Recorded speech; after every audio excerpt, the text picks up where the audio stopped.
You are listening to Forged Among Stars, a solo RPG actual play podcast presented by DiceGeeks.com.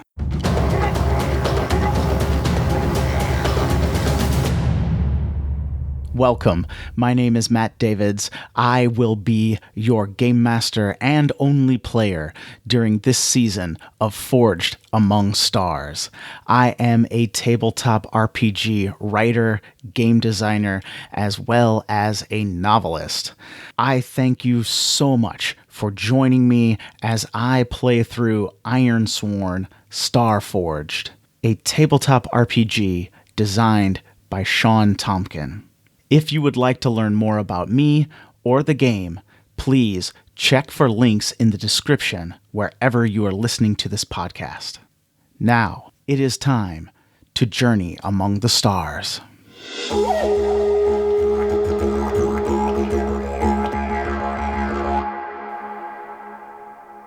Hawking Duval stands at the entrance of this precursor vault.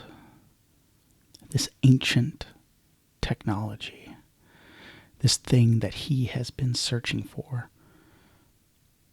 Now he's been inside at least one before, because he acquired his symbiote in one. But here he finds himself standing again in one of these ancient vaults containing mysteries sometimes beyond comprehension.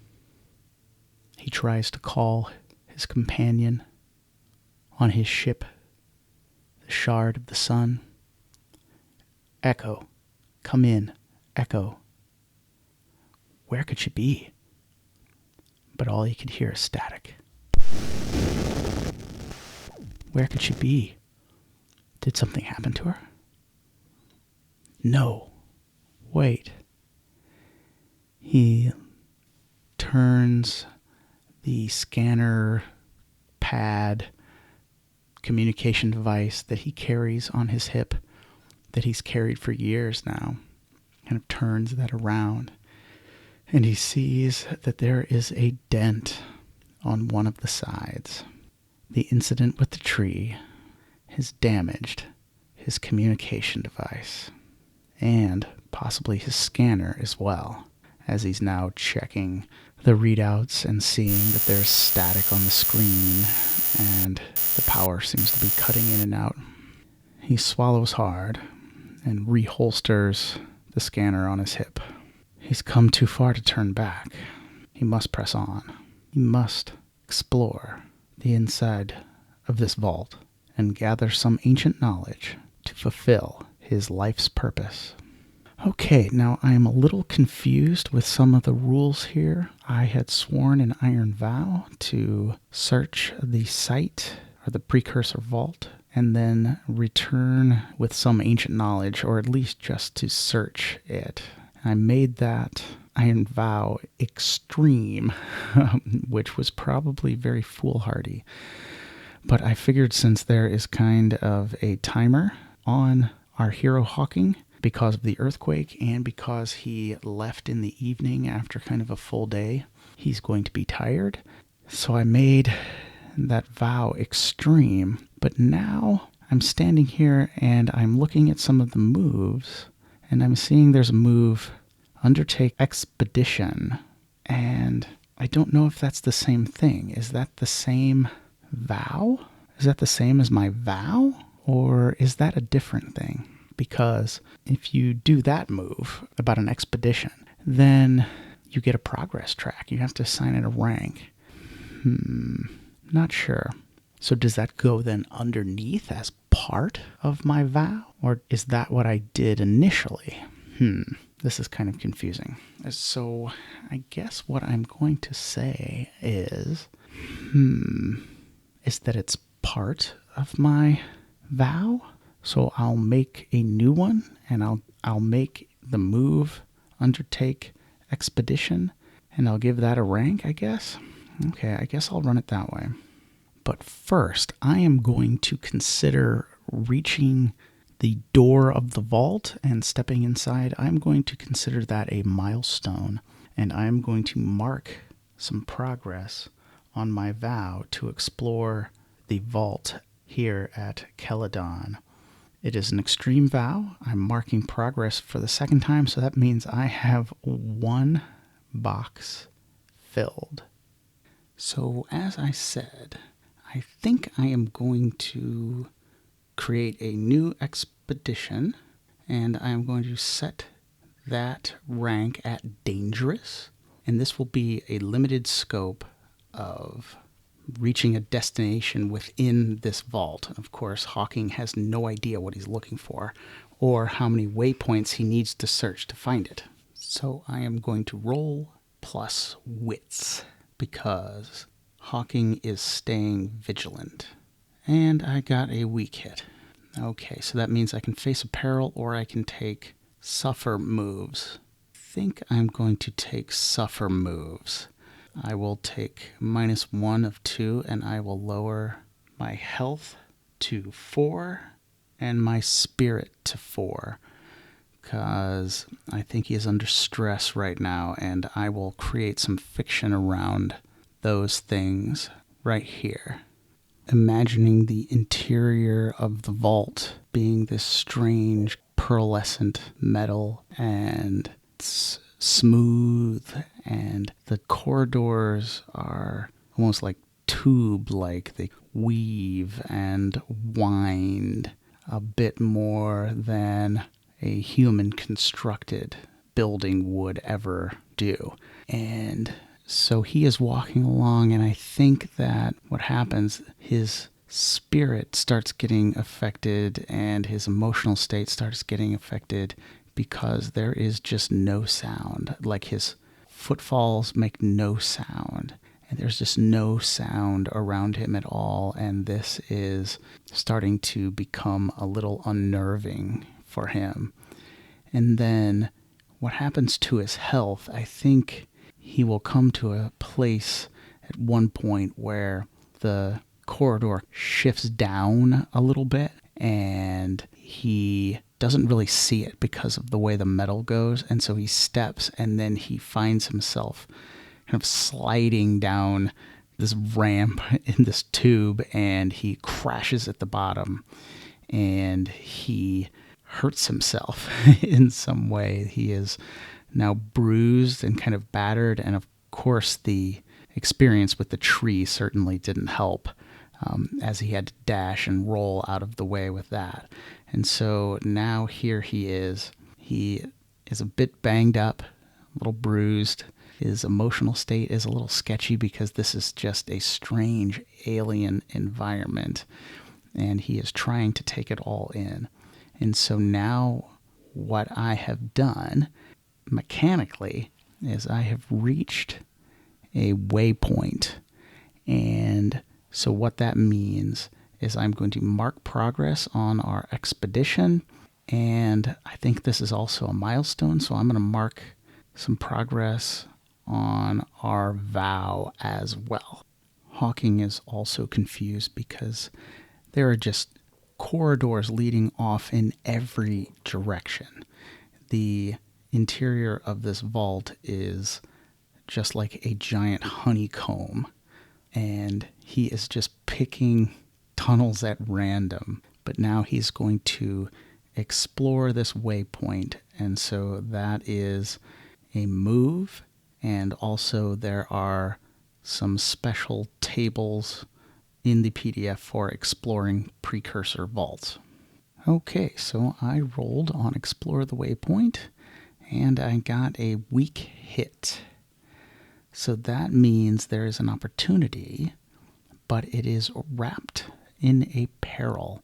So I rolled on the Precursor Vault opportunity and peril tables, and what I got was that I find some clues that lead me to my destination. So they'll lead me further into the vault, kind of an important area that I need to get to.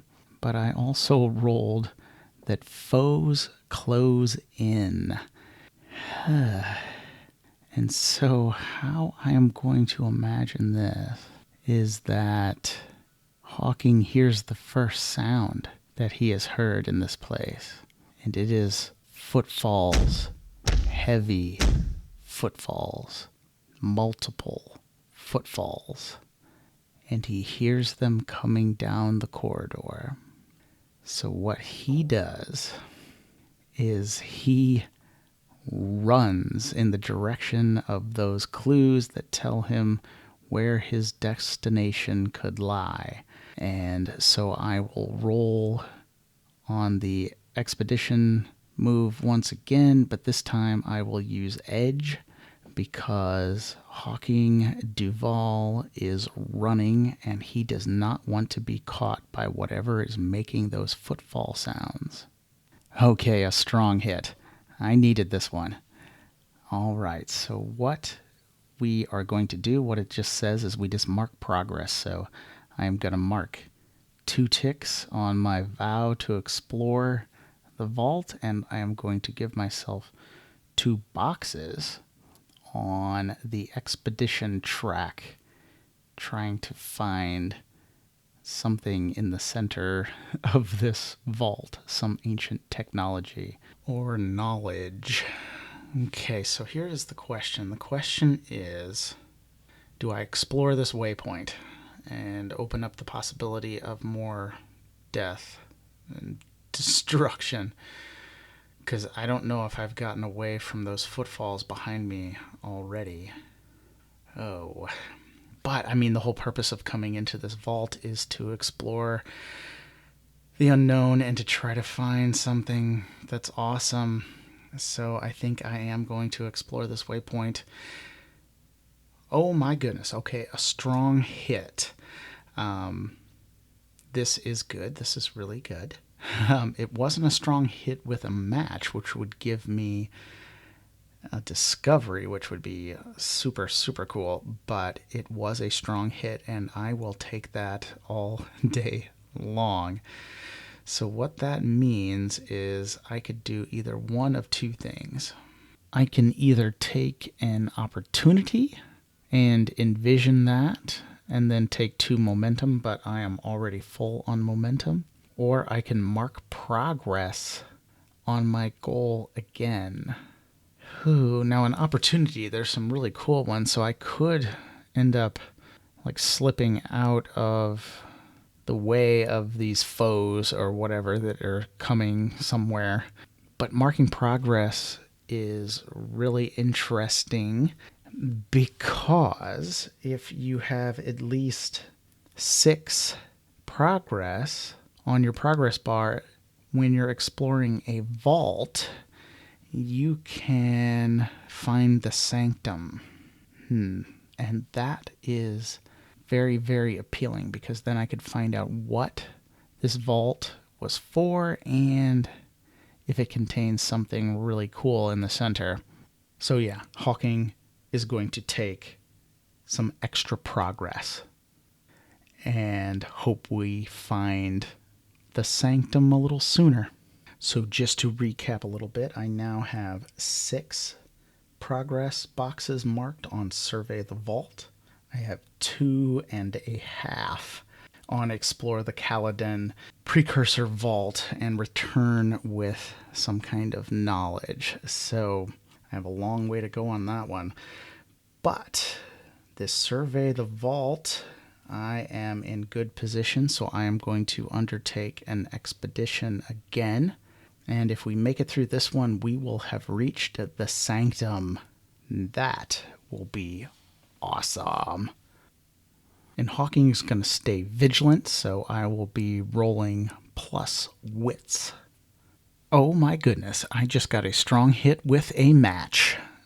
So Hawking is running through these honeycombs of this sleek metal that's very smooth, and he's just running through these corridors and he's following clues, and occasionally he can hear footfalls, really the only sound, somewhere in the distance, but he is making it through this vault, and he now pushes forward And on this strong hit, I am going to say that he has definitely reached the sanctum, and I am going to look into how to do that, but he also got a match, so this could be really interesting for our intrepid explorer Hawking Duval. I have rolled on the tables, and Hawking Duval has arrived in the sanctum. So let's envision this.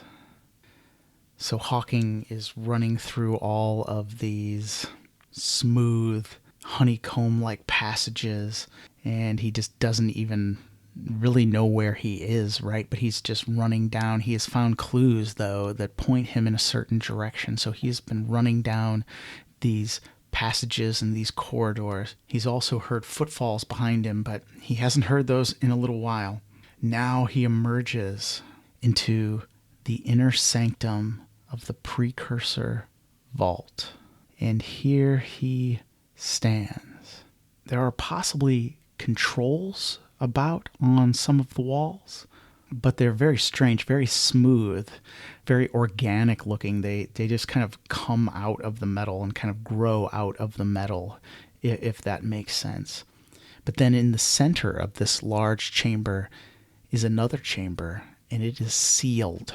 Hawking Duval is in awe, and he steps forward into the chamber and he looks around. But even though he is in awe, he is undeterred.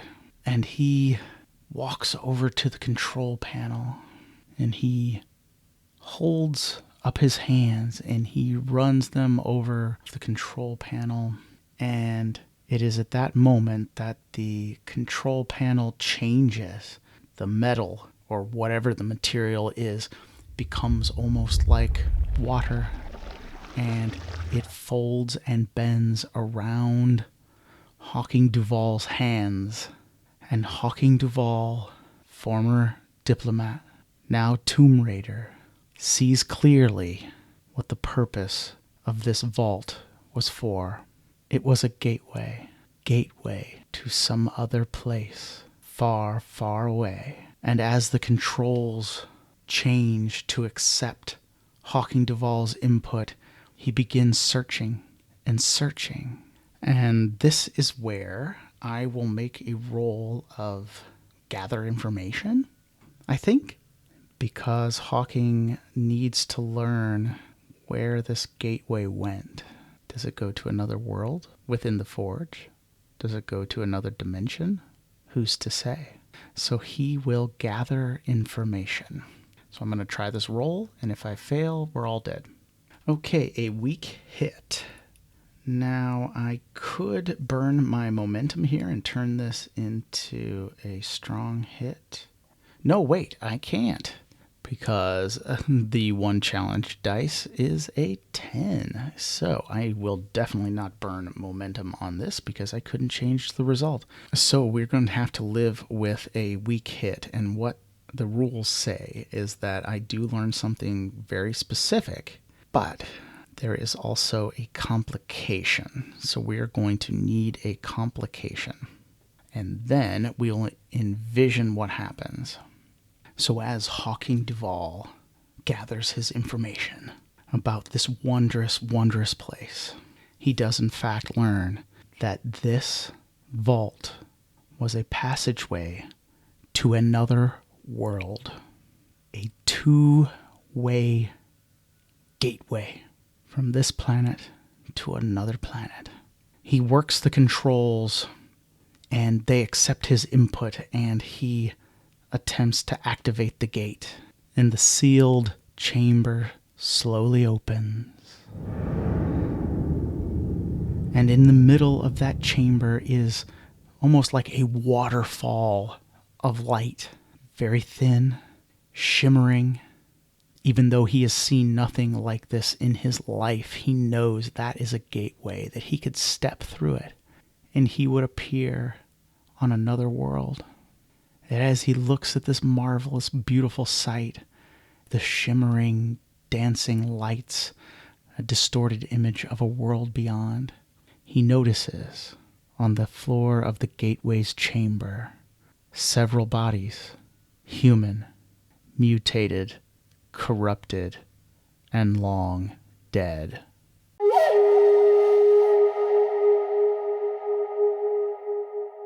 Thank you so much for listening to another episode of Forged Among Stars. Please consider subscribing to the podcast wherever you are listening to it so you never miss an episode. Another episode will be out soon, but until then, I will see you among the stars.